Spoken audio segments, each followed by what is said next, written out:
Club members, welcome back. It's Friday.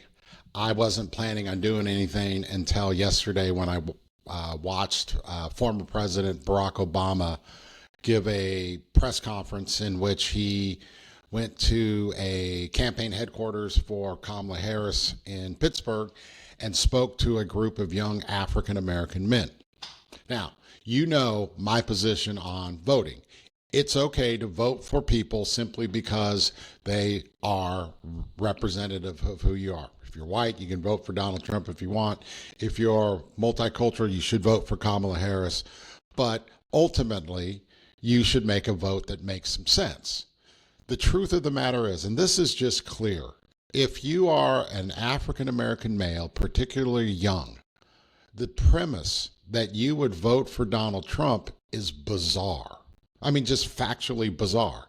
Donald Trump is antagonistic toward African Americans. He called for the execution of, I think it was the Central Park Five, the African American, primarily Puerto Rican and Dominican men who were wrongly accused of assault. He called for them to be put to death. He's calling to now deport Haitians, even though they're legally in the country. It's just a very antagonistic policy toward people of color.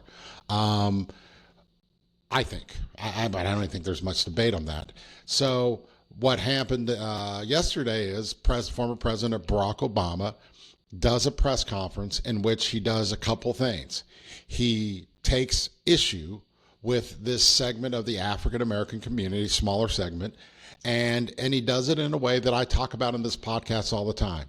He draws moral boundaries. He says it's stupid for you to not vote for Kamala Harris. It's stupid for you to even think about voting for Donald Trump. That's what leadership is about. He draws moral equivalencies. He sets a standard. It's leadership. It's leadership. And I want to play the press conference for you. A ton of people took issue with it, in particular, a group of African Americans, all African Americans who, frankly, are afraid to talk to young African Americans honestly and directly. Let me play you the first clip from the press conference, and you will see, if you haven't seen this, it's really good. Let me give you a full screen. Who has a history of denigrating you because you think that's a sign of strength, because that's what being a man is, putting women down. That's not acceptable. I love that piece because, one, it's exactly what 25 days ahead of Election Day at a crucial. Innovating medicine never stops. And at New York Presbyterian, neither do we.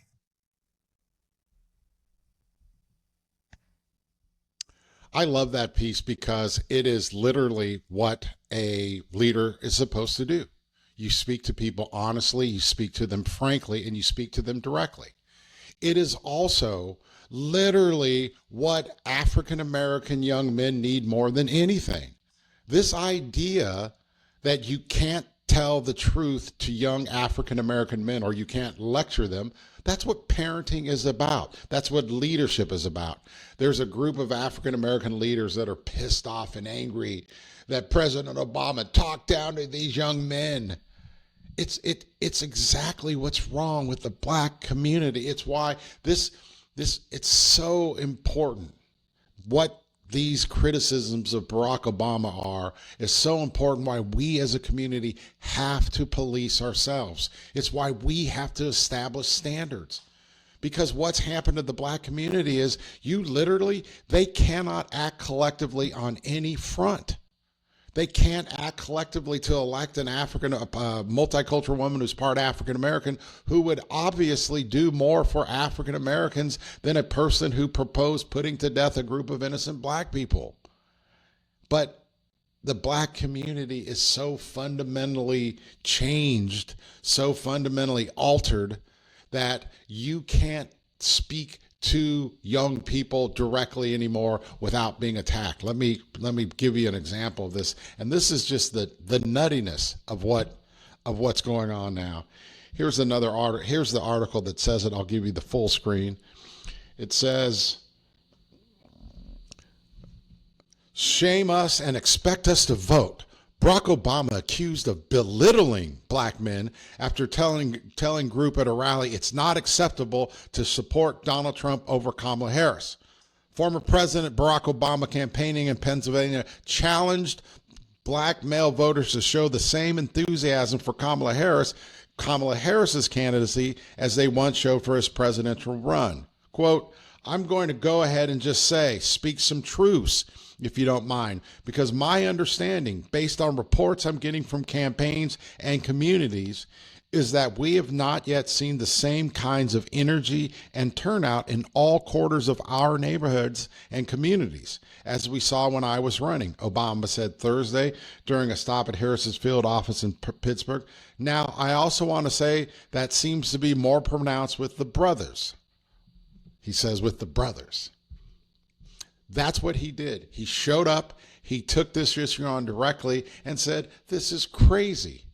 And the number of elected African-American officials or pseudo leaders of the black community who have now come out and said to Barack Obama, how dare you speak to these men this way? How dare you talk basic facts and truths to them?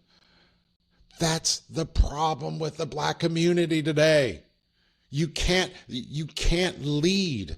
They reject leadership, clear, succinct leadership. They won't speak honestly to each other.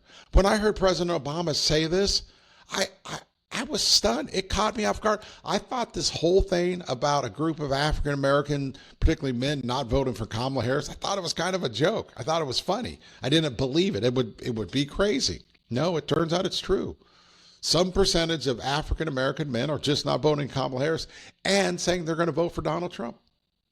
Again, vote for who you want makes no sense.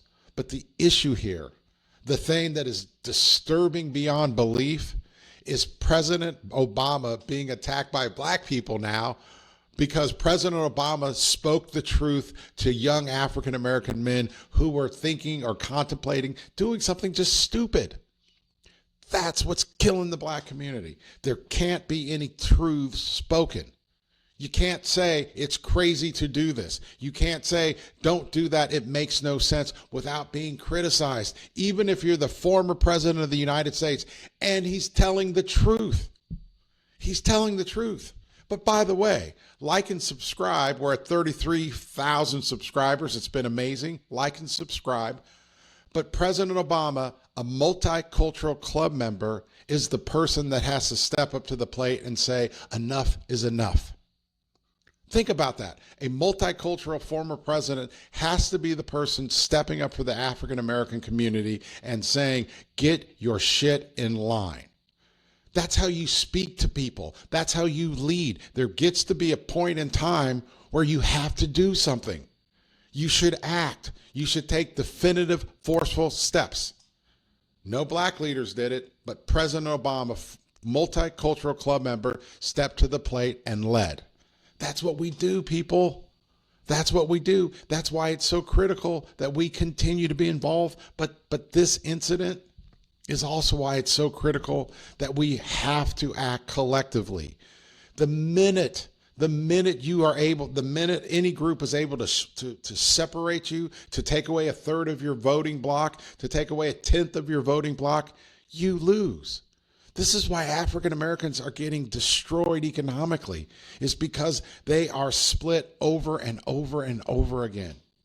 And they have no leadership. Again, I've said it forever, with the exception of James Clyburn and Congressman Manuel Cleaver and Maxine Waters, there are no black leaders, not one standing up and actually doing something. President Obama, multicultural club member, had to step to the plate and had to say to a group of people, you're being stupid.